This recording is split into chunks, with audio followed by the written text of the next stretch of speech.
Hola, ¿qué tal estáis todos? Hoy nos hemos juntado aquí para hablar del miedo. Algunos estaréis de puente, otros habrá tocado currar, depende. Bueno, a ver, hago este directo porque hice un vídeo sobre el miedo, muy interesante, pero se queda muy corto. En 7-8 minutos no se puede explicar algo sobre una emoción tan compleja. Entonces, bueno, vi un taller súper interesante de una compañera mía que estudió conmigo, bueno, estudió en la misma escuela que yo coaching, sobre el miedo. Y me pareció una maravilla de taller, lo explicaba fenomenal y ayuda mucho a entenderte y a saber cómo enfrentarlo.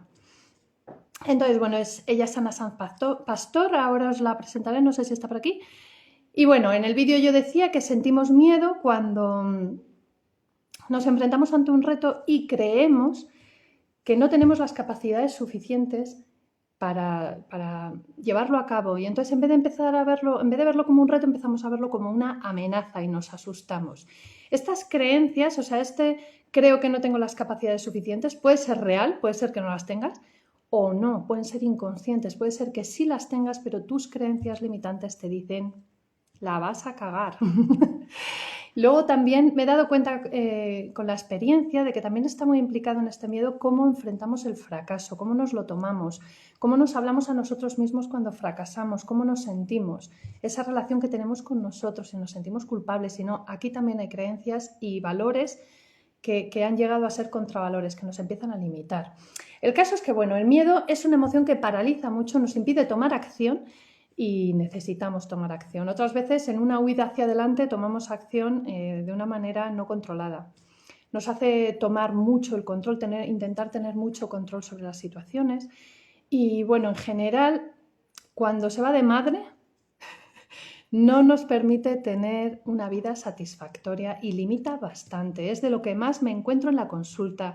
Miedo a socializar, miedo a suspender una oposición, miedo a que le pase algo a nuestros hijos, miedo a no ser buena madre, miedo a la enfermedad. Bueno, miedo al agua, miedo a conducir, miedo... ¿Vale? Entonces, es una emoción bastante complicada porque las hormonas, el chute hormonal que recibimos cuando nos asustamos no nos permite razonar bien. Y, y bueno, voy a traer aquí a Ana, a ver si te veo, Anita. Aquí. Arte gestiona. Pídeme entrar. Por favor, Ana. Pídeme entrar. Mira, te estoy saludando. Perdonad estas cosas del directo. Ay, ya me lo ha pedido. Aceptar. Vale. Ya está. Anita.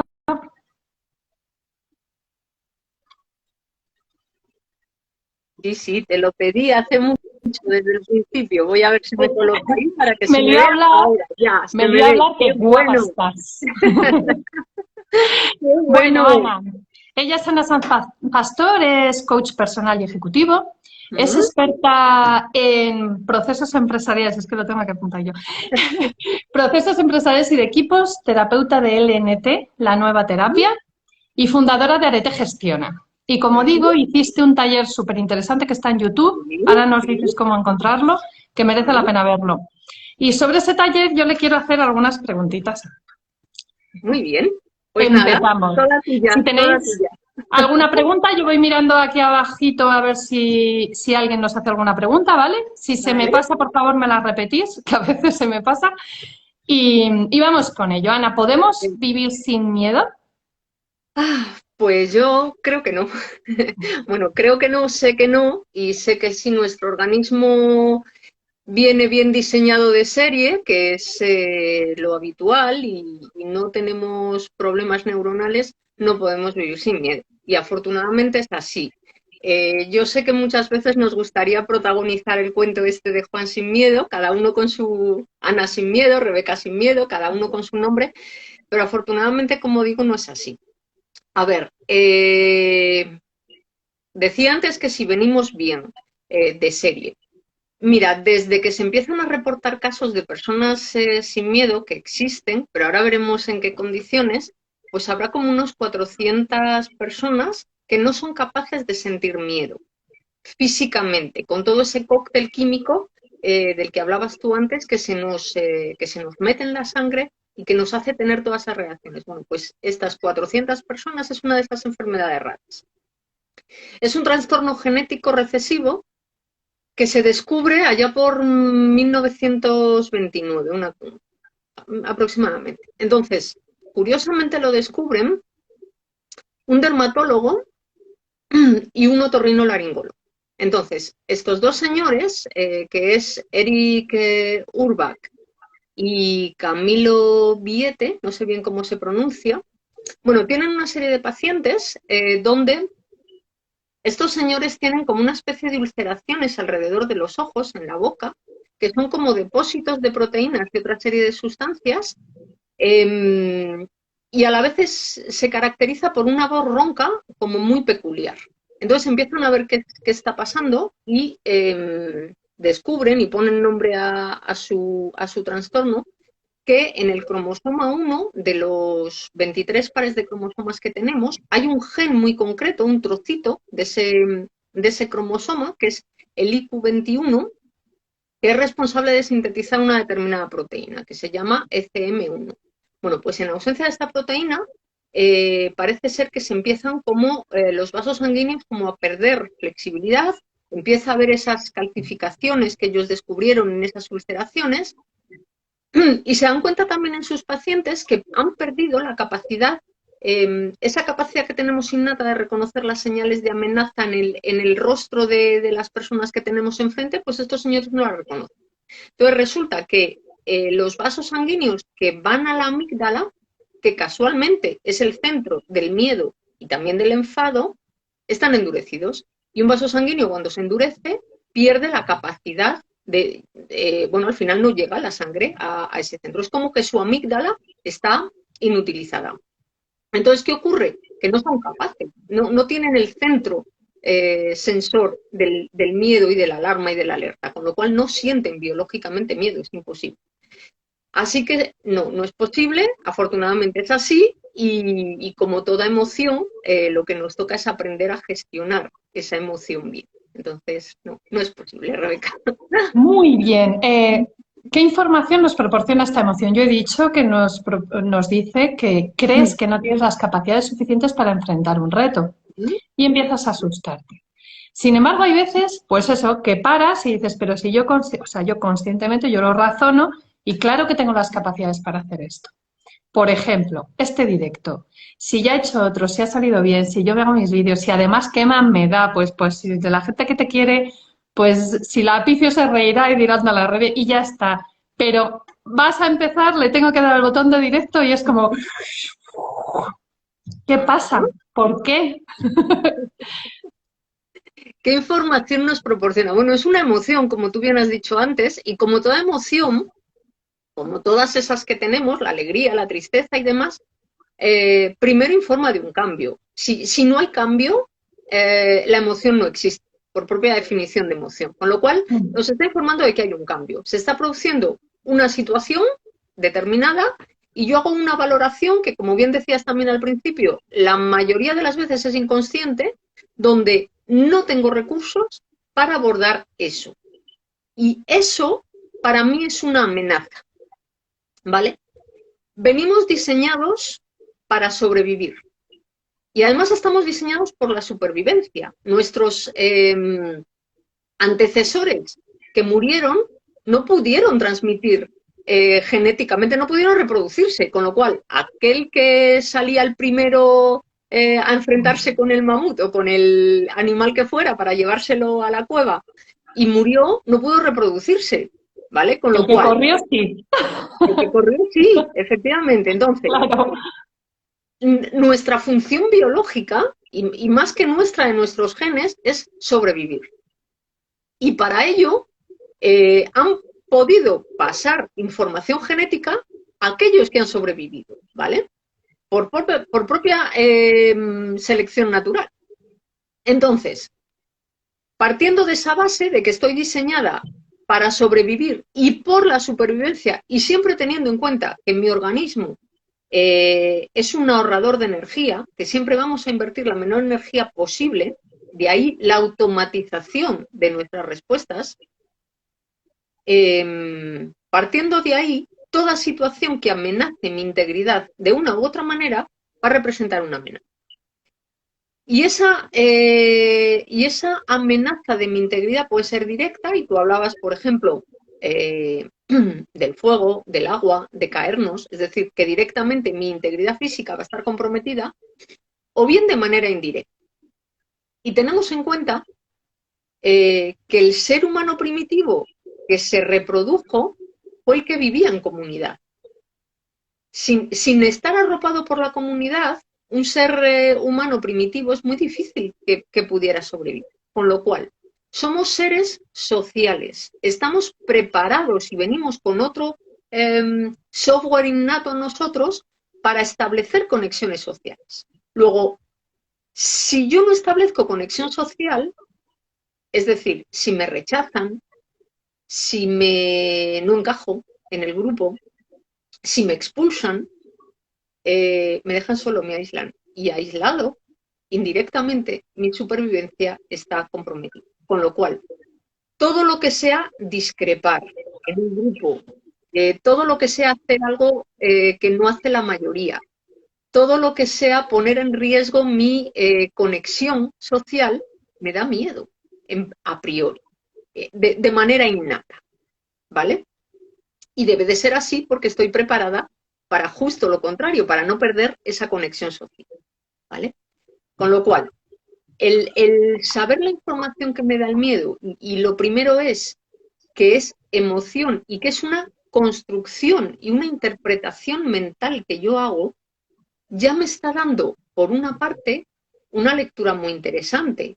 El miedo no es una característica inherente del objeto que me da miedo, de un perro, de la altura, de un grupo, de hablar en público. No es una característica. Con lo cual, fíjate que ya el foco no está fuera, sino que está dentro. Y ese estar dentro ya me permite empezar a responsabilizarme de la respuesta que yo tengo ahí. Y eso es muy liberador, porque puedo hacer algo para dejar Claro. de responder de esa manera. Y además es interesante dos cosas que también has mencionado tú. Uno es que veo comprometida, o yo interpreto que está comprometida mi integridad. Entonces, esa interpretación tiene detrás lo que tenga. Tendrá creencias, tendrá educación, tendrá cultura, tendrá lo que tenga. Pero también es algo modulable, porque igual que interpreto, puedo reinterpretar y puedo reescribir, ¿vale? Y luego está relacionado con los recursos, que también lo comentabas, y ahí también me deja campo para poder hacer.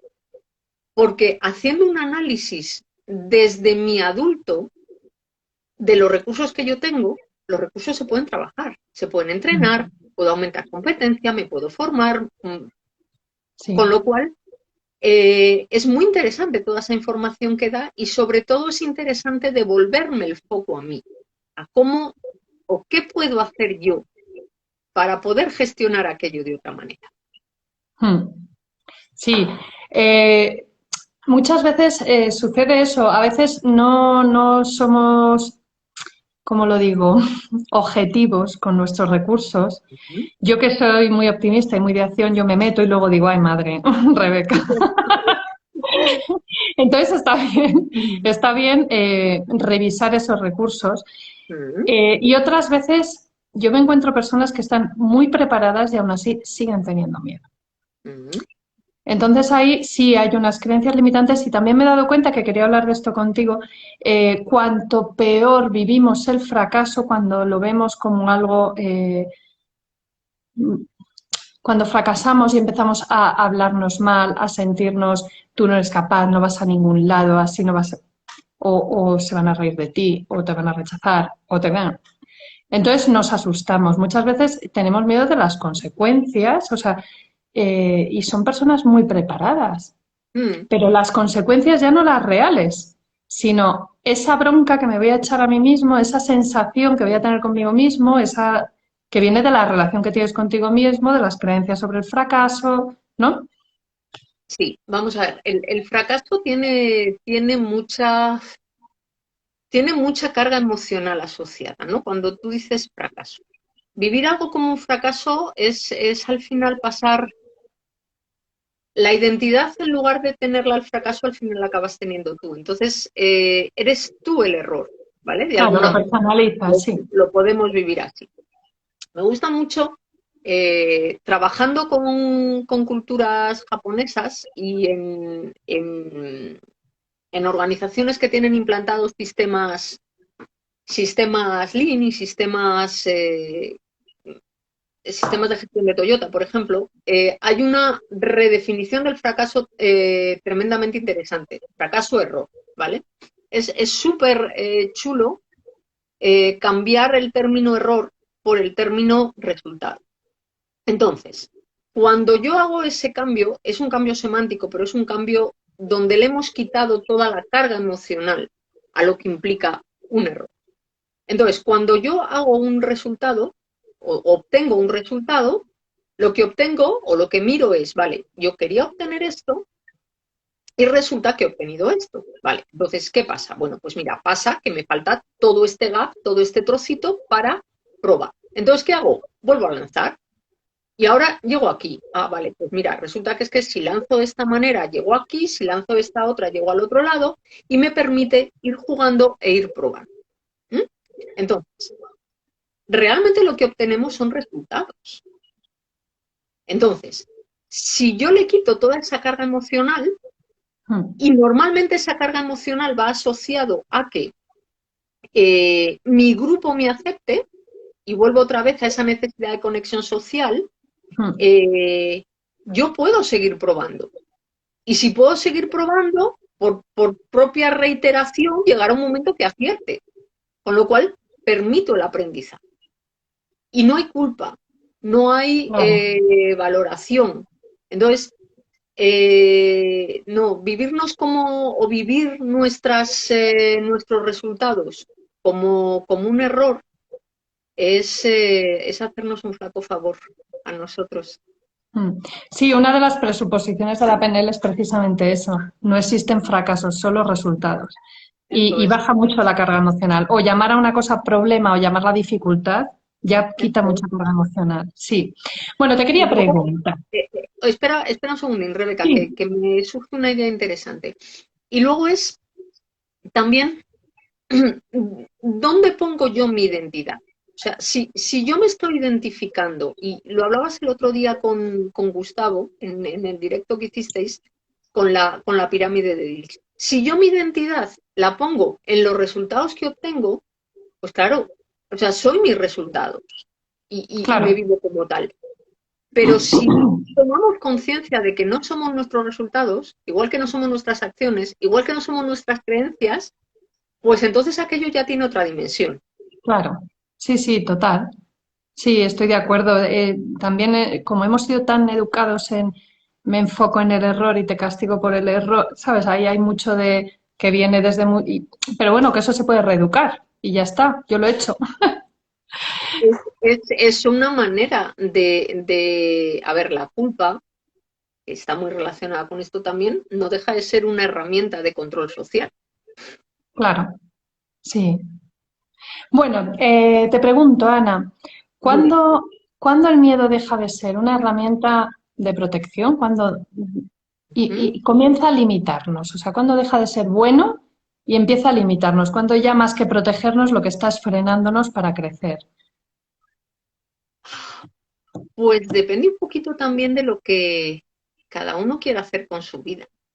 A ver, biológicamente nuestra función es sobrevivir, Ujú. y ahora ya depende de cómo quiera cada uno sobrevivir. Yo creo que la vida merece la pena ser vivida, y ser vivida con el máximo desarrollo del potencial que cada uno tenga, o al menos yo es lo que trato de aplicarme a mí. Luego, y ahí es verdad que no hay reglas, porque cada uno decide cómo vive su vida. Entonces, partiendo de ese deseo de desarrollo de potencial, pues cualquier cosa que me impida desarrollar mi potencial eh, no me está dejando vivir como yo quiero. Y en el momento en que el miedo me impida realizar ciertas cosas que yo quiero hacer, y que no hago por miedo, ahí ya deja de ser una herramienta que me está apoyando.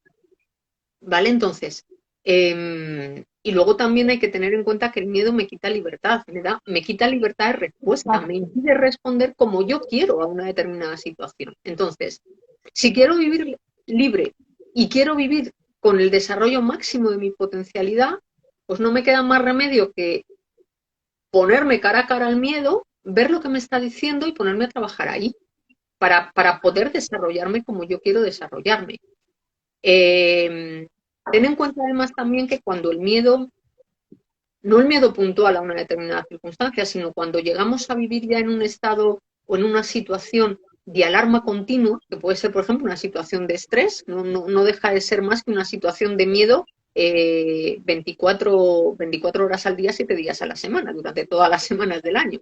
Entonces, esa situación de estrés sostenida en el tiempo lo que hace es, por una parte, mi sistema inmune se va a debilitar, con lo cual soy caldo de cultivo para cualquier virus, para cualquier infección, para cualquier tema que sea. Mi organismo se inflama como respuesta a esa situación, con lo cual empieza a funcionar mal.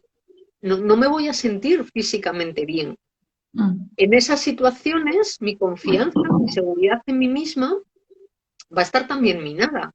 Mi aprendizaje se va, o mi capacidad de aprendizaje se va a reducir también muchísimo, con lo cual al final no estoy viviendo bien. Es verdad que estoy sobreviviendo, pero ¿en qué condiciones? ¿Vale? Con lo cual, al final, si pierdo la confianza, si pierdo la autoestima, si mi capacidad de aprendizaje se reduce y limito mucho, por lo tanto, ese desarrollo de la resiliencia, que no deja de ser esa capacidad que tengo para ir adaptándome, y con ello la longanimidad, pues al final esa herramienta que me servía para protegerme de la supervivencia me está impidiendo adaptarme al entorno. Con lo cual, en el momento que empieza a pasar esto, el miedo ya no es una respuesta adaptativa sana.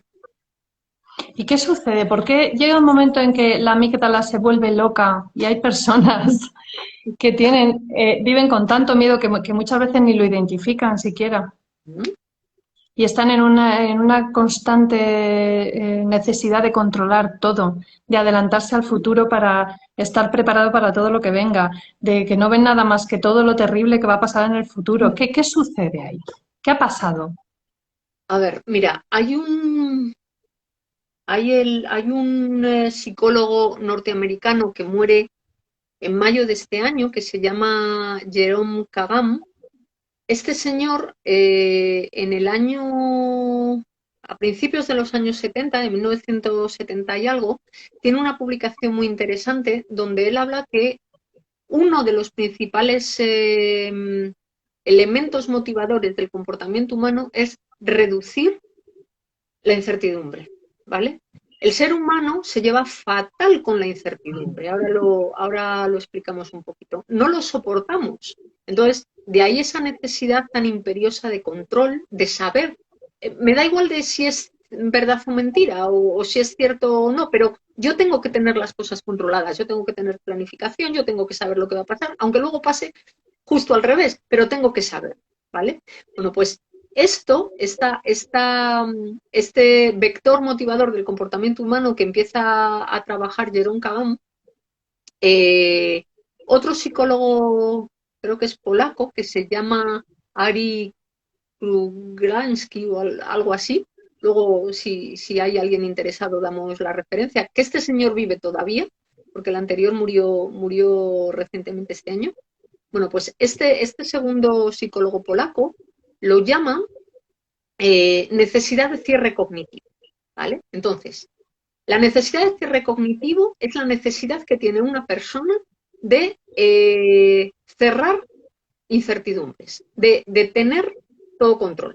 Con lo cual, aquí como todo tenemos polaridades. Hay personas que tienen muchísima necesidad de cierre cognitivo, entonces son personas tremendamente inflexibles, tremendamente controladoras, planificadoras, con un espíritu crítico tremendo, ¿vale? Son personas que enjuician muy rápido.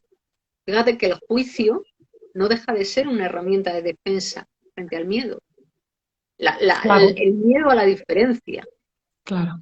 A que una opinión distinta a la mía, me siento amenazada por una opinión. Fíjate a lo fuerte que puede llegar a ser esto. Y las personas que tienen un cierre cognitivo, menos necesidad de cierre cognitivo, son personas más flexibles, personas que enjuician menos, personas que permiten un campo donde nos podamos mover, personas con menor necesidad de control. ¿Vale? Entonces, nos llevamos muy mal con la incertidumbre porque nuestro cerebro está pensado para no tener incertidumbre, ¿vale? Si vemos un poquito los orígenes del cerebro, el cerebro surge precisamente para dar al ser, al animal que lo tiene, una imagen mental interna de lo externo. Porque si yo no tengo esa imagen mental, me va a ser muy difícil moverme, garantizando la supervivencia. Entonces, fíjate, los primeros seres donde hay algo parecido, ese primer cerebro primitivo, está en una especie muy curiosa, animal, que se llaman tunicados. Y es como una especie de, imagina una bolsa de basura que está anclada a un sustrato y tiene una boca por arriba con un tubo, que es su faringe. Entonces, ese es su tubo digestivo. Ellos lo único que hacen es, con un pequeño ganglio cerebroide que tienen en la parte superior de ese tubo y unos nervios muy básicos, lo único que hacen es ligeros movimientos para que el alimento pueda entrar, absorber los nutrientes que tengan que absorber y expulsar. Este animal es muy curioso porque tiene una reproducción sexual y asexual. Entonces, ellos son hermafroditas, entonces su reproducción sexual es externa, ellos liberan sus gametos al mar y cuando se ha formado, cuando se ha unido el gameto femenino y el masculino y se ha formado una pequeña larva, aquello tiene una similitud con un renacuajo, ¿no? Es muy parecido a un renacuajo. Tiene una cabeza y tiene una cola. Esa cola es un cordón nervioso perfectamente formado que le permite al animal saber dónde está la parte superior, dónde está inferior, y le permite buscar un sitio de luz. Su cabeza, porque en estado larvario esta larva no tiene aparato digestivo. Entonces, lo que sería la cabeza del renacuajo es una cápsula de nutrientes que le aporta una autonomía de 1 hora. Y en 1 hora, esa larva tiene que encontrar un sitio para asentarse y empezar su maduración como adulto. Bueno, pues cuando la larva logra ya encontrar ese sitio donde se puede asentar y puede crecer, lo que hace es perder este cordón nervioso.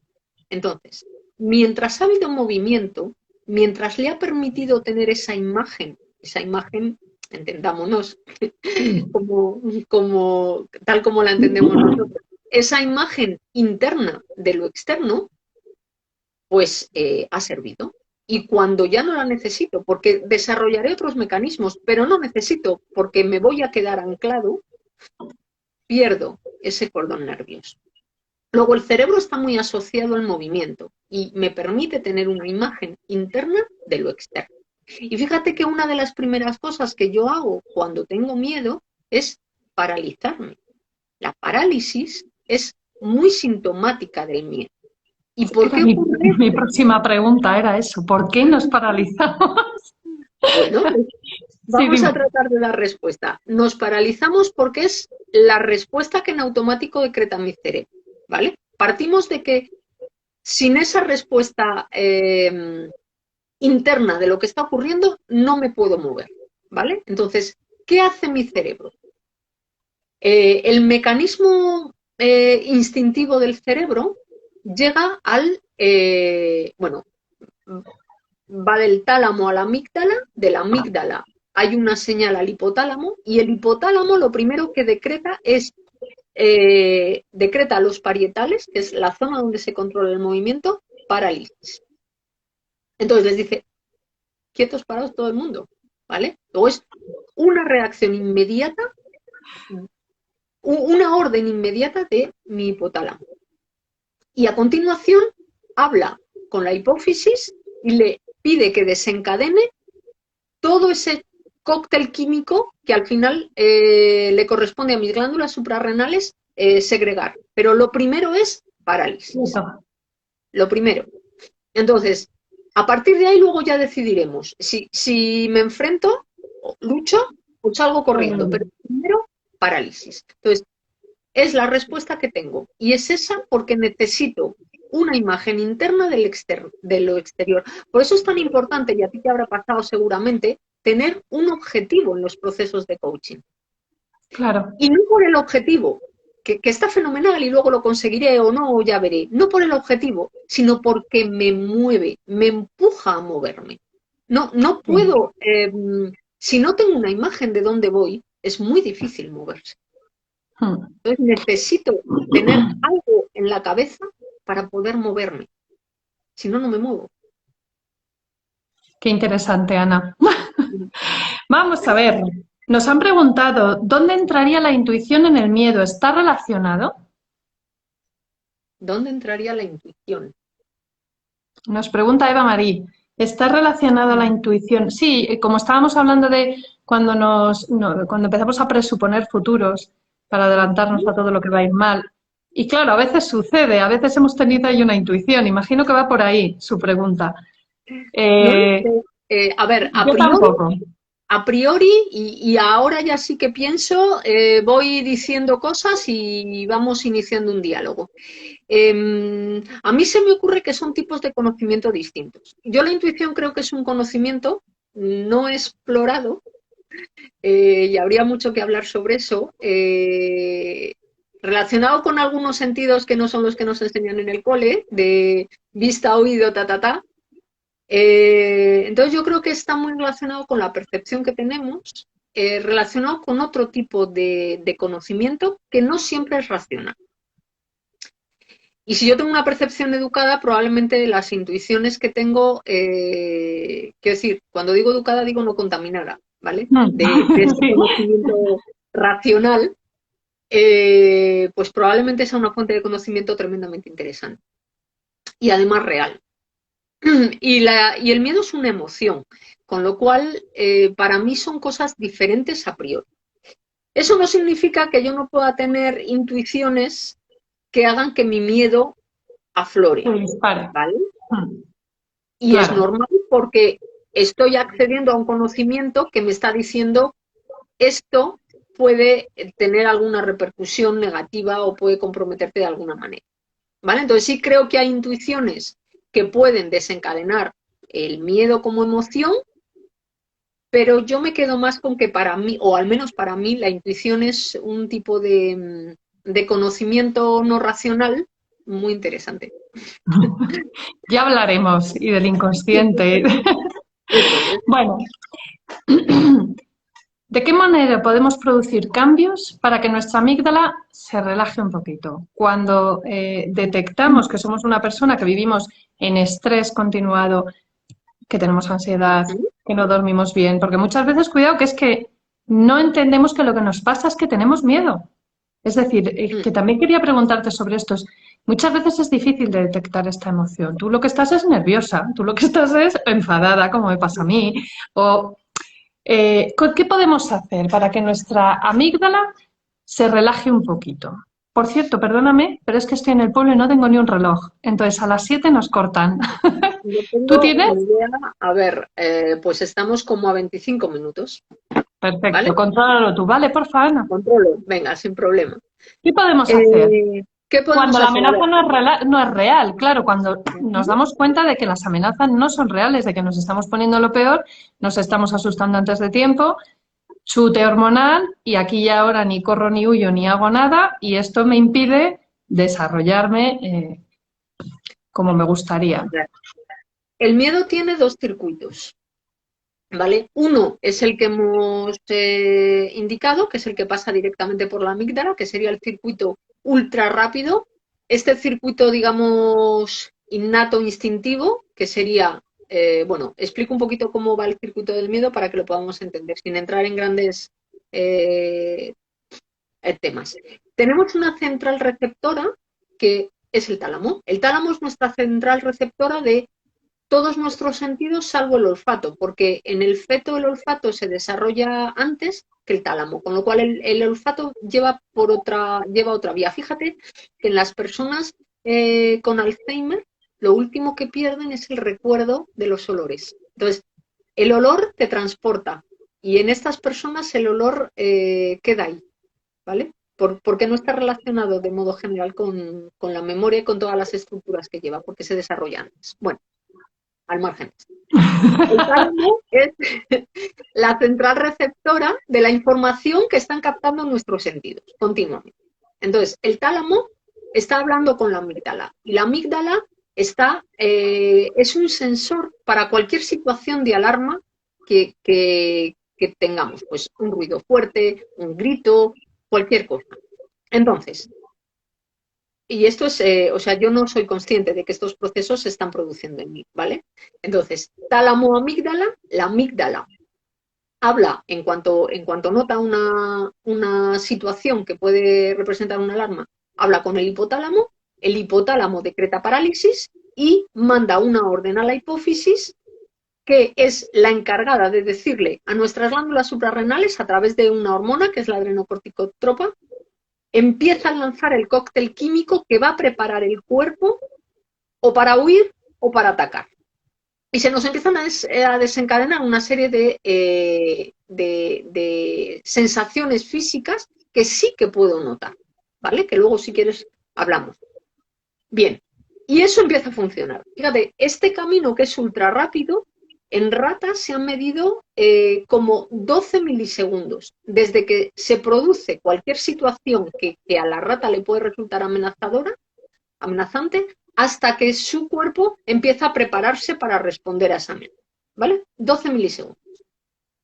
Mientras tanto, el tálamo ha enviado también información a la corteza cerebral. La corteza cerebral es lo que nos hace diferentes a otros animales. Somos animales racionales porque tenemos una corteza en nuestro cuerpo, en nuestro cerebro, que razona, en principio, ¿vale? Entonces, la corteza se pone en contacto con el hipocampo. El hipocampo es una parte de nuestro cerebro que tiene forma de caballito de mar y que está asociado al recuerdo, al aprendizaje. Es muy importante en los procesos de aprendizaje el hipocampo porque nuestros recuerdos van ahí. Entonces, la corteza le pregunta al hipocampo, oye, esto que hemos oído, sentido, lo que sea, escuchado, ¿lo tienes en tu base de datos como una situación ya conocida?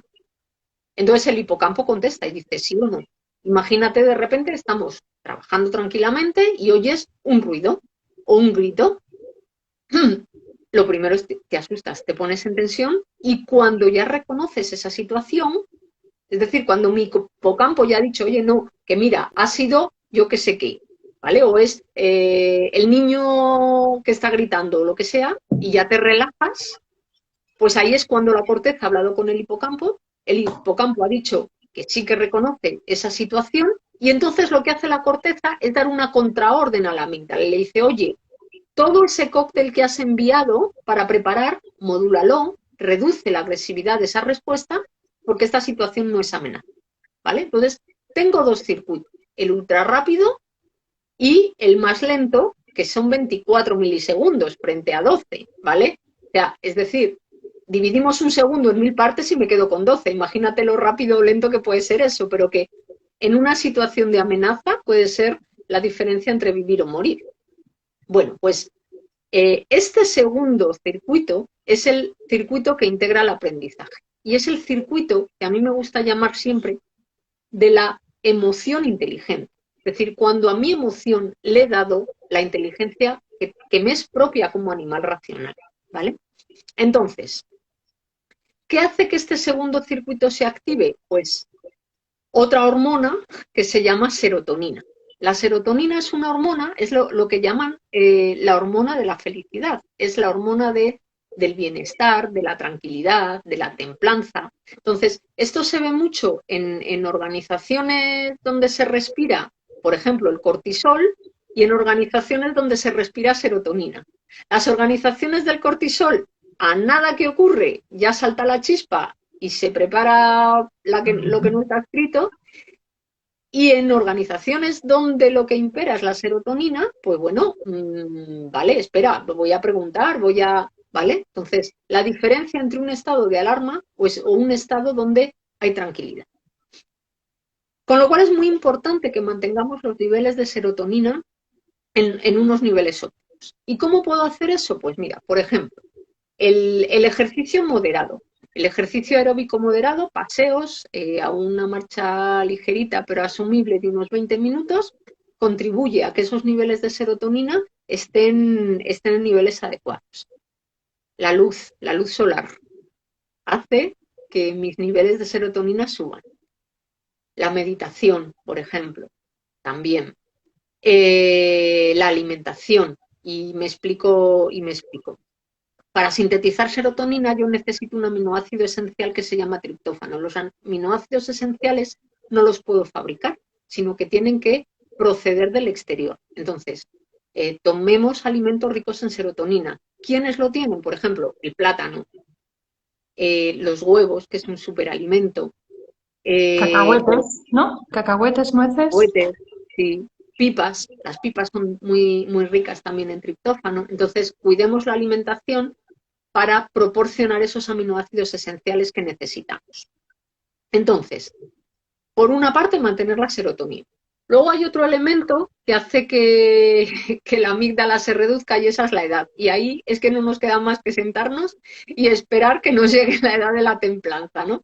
Esas reacciones del adolescente tan de gaseosa, tan de empezar a agitar una gaseosa y que salga, son reacciones de una amígdala hiper excitada, pero que es propia de la adolescencia. Y conforme vamos creciendo y madurando, nuestra amígdala como que también se relaja, con lo cual está menos estimulada y estimulamos más la respuesta racional de nuestra corteza. ¿Vale?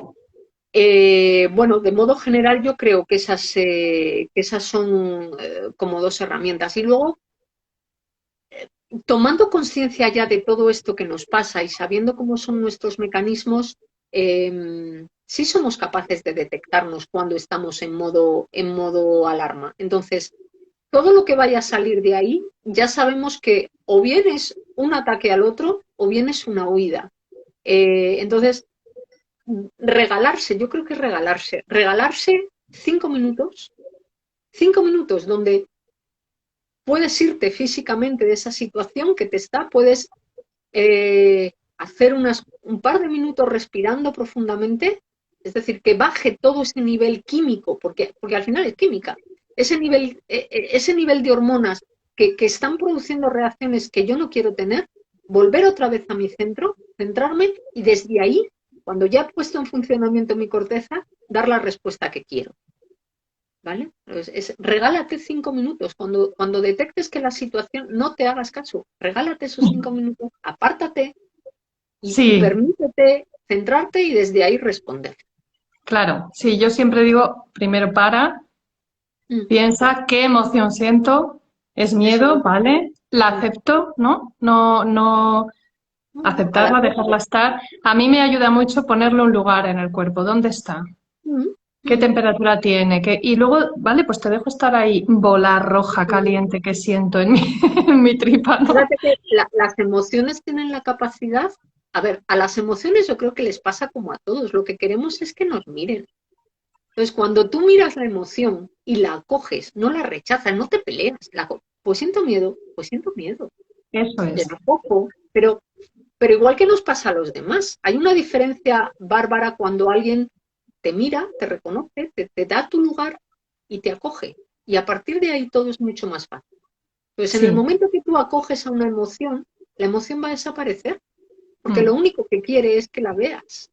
Que la claro, mires. viene a dar una información, ¿no? Si tú es como el cartero que te quiere dar una carta y llama, y tú no abres, y el otro sigue llamando. O sea, que yo Claro. claro, eso es.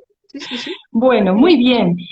¿Cómo reconocer esta emoción? ¿Cómo reconocer que lo que nos pasa es que estamos asustados? Porque, a ver, si te pasa algo, claro, como yo ponía el otro día de ejemplo, viene alguien y me pone una navaja delante, o de pronto veo un espíritu en mi casa. Si te pasa algo claro que te asusta, está claro que lo que tienes es miedo, pero muchas veces eso, vivimos en ese estrés continuado y las ¿Mm? personas no son conscientes de que la emoción que están sintiendo es miedo. Eso Entonces, es. y luego eso de lo que yo hablaba el otro día, que yo no sentía nunca miedo, yo sentía enfado. Yo era una Mm, emoción que no me permitía sentir porque era de cobarde, me daba vergüenza. No. mm. Entonces, ¿cómo reconocer esta emoción? Mira, vamos a ver físicamente lo que nos pasa, lo que ese cóctel químico le dice a mi cuerpo que tiene que hacer. Porque eso nos va a dar pistas para lo que tú decías antes, es cómo se siente el miedo. Cuando me pasa qué, resulta que puede haber algo. Y luego vamos a ver eso otro que dices, que es emociones que sí me permito sentir en lugar del miedo. Vamos a ver Mm, un poco. Bueno, cuando mis glándulas suprarrenales lanzan a mi torrente sanguíneo todo ese cóctel químico de las hormonas del miedo, que son la mm, adrenalina, la noradrenalina, que es el cortisol, cortisol. del que hemos hablado antes, y que es también la histamina, muy relacionada con los procesos inflamatorios del organismo, prepara mi organismo para atacar o huir. En ambos casos, lo que tiene que preparar a los órganos motores, tanto a los brazos como a las piernas. Entonces, ¿qué hago inmediatamente? Mi corazón empieza a latir. Aquello se sale. ¿Y por qué hace eso? Porque necesita empezar a mandar sangre donde se va a necesitar, para correr o para atacar, brazos y piernas. Y a la vez mi respiración se va a agitar muchísimo, porque tiene que entrar mucho oxígeno para esos centros motores que necesito. Con lo cual, el resto de los organismos el resto de los vasos sanguíneos de mi organismo se van a estrechar, a constreñir. Es fácil que cuando yo me llevo un susto me quede pálida, me quede blanca. ¿Por qué? Porque la sangre se me ha ido de la cara porque se me ha ido precisamente a las piernas o a los brazos, ¿vale? Mientras tanto mi corazón está loco, bombeando como loco y mi respiración está agitada. Vale, ¿qué más me pasa? La boca se me queda seca. Entonces, esto es fácil cuando estás en alguna charla y ves a algún ponente donde le notas que su boca está seca y que no hace más que beber agua, probablemente él nos está diciendo que no está muy cómodo en esa situación, ¿no? Porque la boca se queda seca. Es curioso también que nos quedamos sin lágrimas. O sea, alguien que ha recibido un susto grande no suele ser capaz de llorar porque no tiene lágrimas. Se nos han ido se nos han secado las glándulas salivares y lacrimales. ¿Vale? ¿Qué más nos pasa cuando tenemos susto? El estómago. Las funciones del estómago y del intestino se paralizan, con lo cual no es raro tampoco que cuando hemos recibido un susto, pues al día siguiente esté mal del estómago precisamente porque ha interrumpido los procesos digestivos. Los esfínteres anales y de la vejiga se relajan también. Entonces, en una situación de pánico, y eso lo hemos visto en las películas, literalmente, y perdón por la expresión, nos cagamos de miedo, ¿vale? No podemos controlarlo, o me hago pis, no puedo controlarlo, mis esfínteres se relajan. Y me pasa también que las pupilas se dilatan para que toda mi visión vaya al objeto. Entonces, se produce un efecto curioso en la visión que es el efecto túnel. Es decir, no puedo ver nada más que el objeto, y además mis oídos como que se desconectan. Entonces, cuando una persona está en ese estado, es inútil que le digas nada porque no va a escuchar, no tiene capacidad para escuchar y toda su visión está en el objeto que en ese momento le está dando miedo, ¿vale? Eso sería como en un efecto puntual.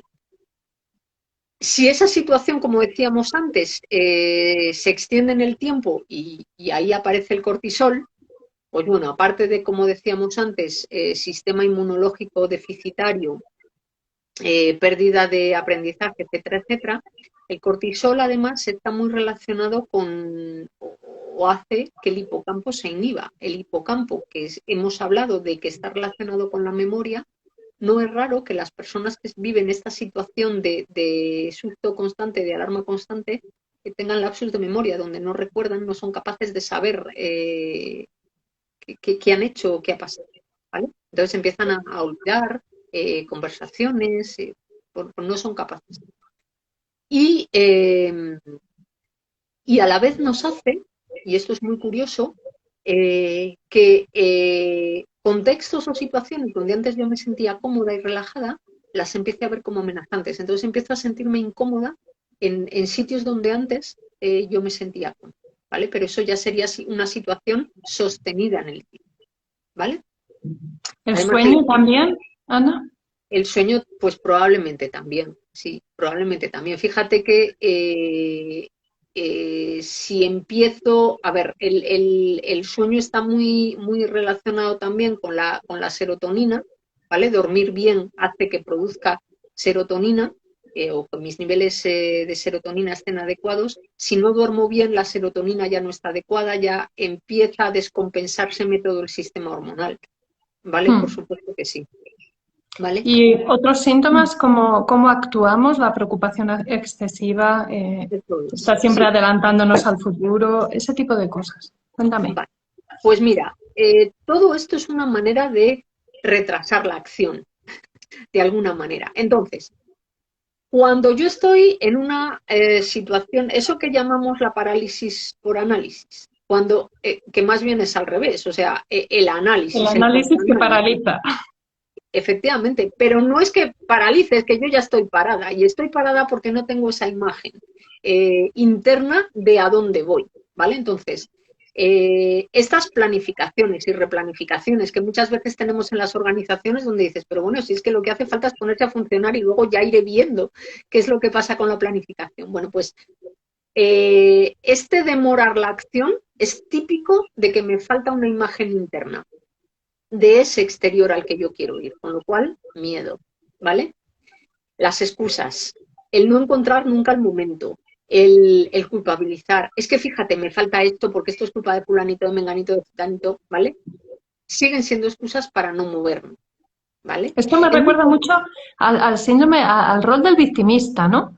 Que no, nunca toma acción, que echa la culpa a los demás, y en realidad lo que pasa es que cree que no tiene capacidades para afrontar eso y entonces se queda quieto y lo eso que hace es es, culpar fuera y enfadarse. y Porque, ¿qué pasa enfadarse. con el enfado? Que dijiste una cosa súper interesante en tu taller Pues mira, sobre... el enfado es una emoción que socialmente se tolera bien, además cuando yo estoy enfadada y encima argumento mi enfado, tengo la excusa perfecta para que los demás me den la razón, con lo cual yo ya me he cubierto de razones y encima estoy justificando todo aquello, ¿vale? Con lo cual es una manera de obtener esa energía que necesito.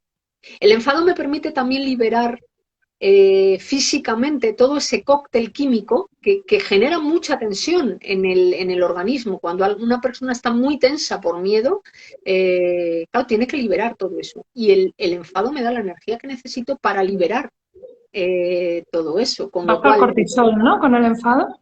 ¿Puede ser? puede ser, sí, puede ser que baje el Sí, lo cortisol. leí Desde hace luego poco. me permite liberar qué es lo que necesito. ¿Vale? Porque de la otra manera se me queda ahí metido. Entonces el enfado me permite agitarme, moverme, gritar, todo eso que el miedo no me lo permite, ¿no? Entonces, hay culturas, culturas familiares, culturas de países también, es más frecuente en hombres, curiosamente, pero también en mujeres, que no se permiten tener miedo y sin embargo sí se permiten tener enfado, ¿vale? Sí, sí, yo lo he vivido, ¿eh? Yo cuando me di cuenta de que muchas veces que me enfadaba, lo que pasa es que estaba asustada, me quedé piedra, de verdad, ¿eh? Y ayudar, o sea, y asumir esa emoción y gestionarla bien me ayudó muchísimo, pero muchísimo. Eso Sí. y empezar a ver los fracasos como errores, como resultados, como, bueno, pues habrá, no machacarme por el fracaso, creo que son las dos cosas que a mí personalmente más me han Sí, ayudado. una persona que permanentemente está enfadada, digo normalmente, porque, a ver, cada uno somos un mundo, pero suele esconder miedo, suele esconder miedo y además un miedo que no se ha digerido, que no se ha permitido tener y que tiene mucho juicio detrás. Claro, claro, Sobre sí, esa sí. persona. Sí, es Es que muy interesante. para muchas personas es vergonzoso sentir miedo, porque es de cobarde, ¿no? Eso es, por todo el Muy juicio que le bien. ponemos. Mm. Eh, Nos quedan, Rebeca, 4 minutos. 4 minutos. Muy Cuatro, bien. cuatro, 4. cuatro, Bueno, cuatro. yo quería decir que una frase que me encantó de tu taller fue la frase de la amígdala, o sea, el mantra de la amígdala es piensa mal y sobrevivirás. Sí, sí, sí, sí. Pero Y porque vi hace poco, sí, estoy preparado para detectar falsos, a ver cómo lo explico. El hecho de que yo detecte un falso negativo no va a amenazar mi supervivencia, pero sí, no, perdón, un falso positivo, negativo, no compromete mi supervivencia, pero no pero un falso detectarlo positivo, sí. eso Eso es. es. Bueno, yo quería dar un dato que el otro día vi una charla de estas de BBVA y no me acuerdo de quién, ya lo pondré súper interesante, que decía el 91,24% de las cosas malas que pensamos que van a pasar no suceden nunca. Nunca, Me encantó, me nunca, dio una paz. nunca, Ahora, nunca. que cuando me pillo pensando en algo que va a salir mal, digo, está dentro del 91 seguro. Seguro, seguro que sí. Bueno, tomar acción. En tu charla dices que hay que tomar acción. A ver, la acción es, si yo voy a esa pirámide de deals, ¿vale? La Sí, acción ayuda a generar creencias, ¿vale? Entonces, hay que generarse experiencias que me permitan tener otro tipo de creencias. Hay muchas maneras de cambiar creencias. La acción es una de ellas. Si yo me diseño experiencias. Fíjate que tengo algo, o también estoy diseñada para tener algo que se llama sesgo de confirmación. Es decir, no es que me pasen cosas y con eso genero una creencia, que también, sino que ya una vez que la creencia está instalada, solamente voy a ver eso que confirma mi creencia. confirma Luego, lo que yo creo. eso es. Si lo que hago es diseñarme acciones y hago una reinterpretación de acciones y de resultados que me permitan asentar creencias, es una manera de cambiar creencias, no la única, por supuesto. Claro, sí, porque muchas veces la creencia impide tanto el movimiento que no puede haber acción. Entonces, sí, ahí yo trabajo desde dentro con programación neurolingüística, hipnosis ericksoniana y desde luego tomando acción. Es verdad, cuando yo obtengo un buen resultado, cambia mi creencia. Oye, pues no siempre. Nos Hay pregunta algo, Brianda, hola dime, Brianda, acción es igual a decisión, ¿no? no. Yo puedo tener una decisión muy clara y tener tomada una decisión y no moverme. Es Sí, diferente, exacto. es Estoy de diferente. acuerdo. Nos quedan 4 minutitos, 3, quedarán ya. Ahora ya me estoy agobiando. Tengo miedo. Uno, 1. Muchísimas gracias, Ana. Ha sido un a placer. ti, Da gusto oírte. Qué igualmente, cantidad de Rebeca. datos, de conocimiento hay metidos. Ahora lo que hay que hacer es pasar a la acción. Ahora hay que pasar a la acción, exacto. ¿Eh? Así que nada, si os descubrís presuponiendo futuros que os asustan, poniéndose en lo peor, tomando muchísimo control, no dormís bien, el estómago mal, dolores de cabeza, eh, se puede pedir ayuda y aquí estamos cualquiera de las dos o cualquiera de un montón de profesionales. Un besazo muy Muchas fuerte, gracias, gracias, Rebeca. Ana. Venga, seguimos. Chao. Seguimos, Gracias. chao. Hasta luego.